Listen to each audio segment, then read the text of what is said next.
Well, it's a great strategy. It's a great strategy because once you get to the 100 and they're in that ballpark, then they're solid. They're gonna be hard to knock you out, and then you have a very solid foundation. Whether or not you want to grow from there or sell from there, you have some. You have like a great business that's solid. That isn't like it's one thing to have $1 million customer as $1 million business as an example, and 350,000 is with one account. Like you lose that account and you're letting people go and what have you. Whereas if all your accounts are in, within in that sweet spot there, then if you lose one, and you're only going to probably lose it because they close down, they move away, or Right. retire, what happens.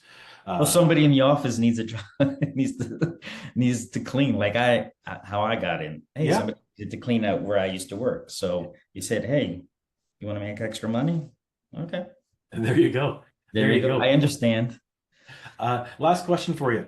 Um, uh, Knowing what you now know, you've been in you did the working for 8 years. You've been doing your own business roughly for about 8 years, right? So Six years. 6 years. So you're in around the 14 headed to the 15-year mark. Um, uh, Knowing what you know now, what would you tell your younger self starting off? What would be the one or two things that had you done that back then, you would have grown faster or whatever would have happened? What's the one or two things that you wish you had done back then that you're starting to do now or going to do now or what have you?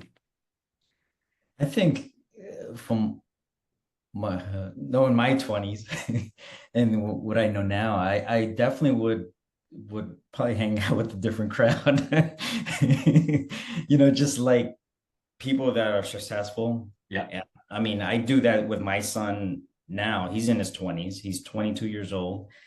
And he's still here. Yeah. And I'm telling him, hey, if you need any ideas that like I'm trying to mentor him.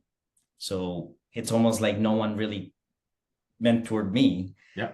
as far as being successful. Like if I like think about it, I'm like 20 years old. I mean, yeah, you want to party and do all this thing, but at the same time, it's like, oh man, it would have been great if I knew probably had that person or because my parents weren't around. I was on my own and just was comfortable in where I was at. I'm making a few bucks, not paying the bills. But if somebody that I looked up to would say and was successful, I would try to like go in that direction and probably be more successful today. I mean, almost 30 years later, it would have been, I don't know, probably be retired right now.